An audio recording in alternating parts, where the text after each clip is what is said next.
The sisters had just finished swimming when they suddenly noticed a large diamond ring at the bottom of the pool. Seeing this, the older sister was immediately overcome with greed. Seeing that no one was around, she jumped into the pool, intending to take the large diamond ring for herself. However, the ring was stuck fast, and no matter how hard she pulled, she couldn't get it out. The younger sister on the shore couldn't sit still either, so she also ran and jumped into the pool, intending to work together to pull out the diamond ring. But at that moment, the younger sister's hair got tangled in the grating. The older sister had to help her pull out her hair first, but what they didn't know was that the pool attendant hadn't noticed anything unusual. In a hurry to go home, he saw that the venue was empty and decisively pressed the shutdown button. The pool cover slowly closed. The sister in the water realized something was wrong and used all her strength to pull her sister's hair in an attempt to swim to shore as quickly as possible. As the cover was about to close, the anxious sister gave it a final tug and finally managed to pull her hair free. They swam toward the shore without stopping, but it was already too late. The pool cover had completely sealed shut.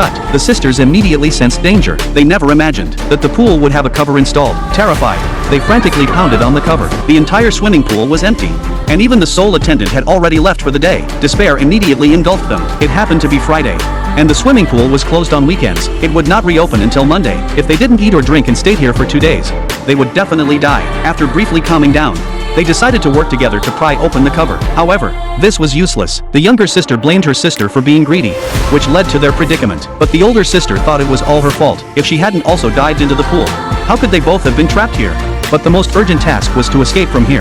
So they began to search the pool to find another exit. After searching the entire pool, they found nothing but an old swimsuit and a plastic board. Just then, the younger sister noticed a small hole in the cover. However, the hole was too small, and no matter how hard they tried, they couldn't pry it open. The older sister tried to cut the hole with the plastic board, but no matter how they struggled, the pool cover remained intact. The younger sister completely broke down mentally, blaming the diamond ring for everything. However, when the diamond ring was mentioned, the greedy older sister dived back into the deep end and successfully pulled out the large diamond ring. But at that moment, she noticed that the grate at the bottom drain was slightly loose. Perhaps this could help them escape. So she pulled on the grate with all her strength. But unfortunately, the grate was stuck tightly in place, and no matter how hard she pulled, she couldn't get it out. She could only return to the surface and discuss an escape plan with her sister. But at that moment, the phone on the shore rang. It was a call from the older sister's boyfriend. Looking at the phone, they couldn't answer it. They were instantly filled with despair. The night sky gradually grew darker. The pool lights automatically turned off. In the darkness, they fell into endless despair. The water in the pool also grew increasingly cold.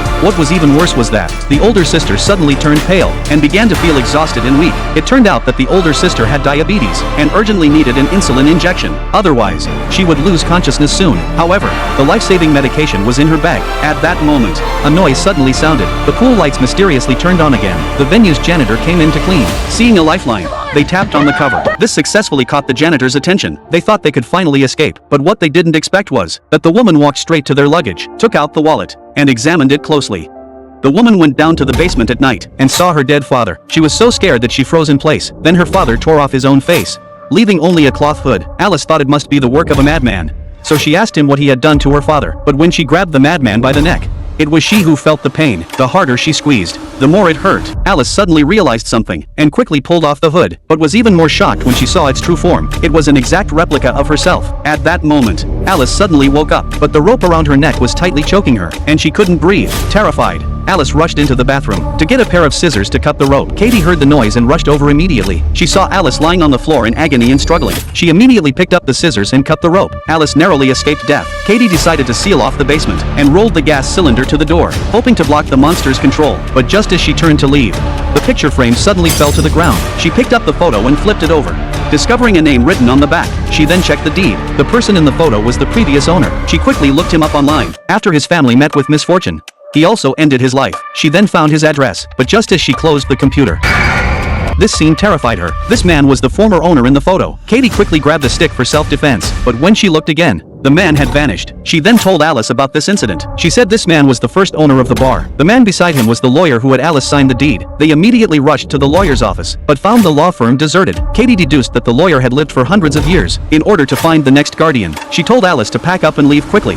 otherwise they would die here sooner or later. But Alice didn't take it seriously. Katie was completely speechless after hearing this. She went downstairs to leave, leaving Alice behind. But just as she was about to light the fire and leave, she couldn't bring herself to leave her bestie behind. Looking at the photo of the former owner, she decided to go to his old house to find a solution. Katie kicked open the wooden board and crawled inside. The house was in a dilapidated state. There were documents about the strange man on the walls. She hurriedly packed up these documents. Meanwhile, Alice arrived in the basement and summoned the strange man. She handed him her father's belongings. The strange man swallowed them and let out a cry. Alice immediately started timing. Then she removed her hood. The monster had transformed into her father's appearance and was surprised to learn that Alice had inherited the bar because he had clearly burned it down. Alice asked her father who the strange person really was, but even he didn't know the answer. Back then, to protect his daughter and wife from harm, he had sent them far away. He had also tried to leave the bar, but as soon as he went beyond a certain distance, bad things would happen around him, including strange accidents and illnesses. Alice only wanted to know how to control the monster. Her father knew she wanted to use the monster to make money, so he advised her to give up that idea. Otherwise,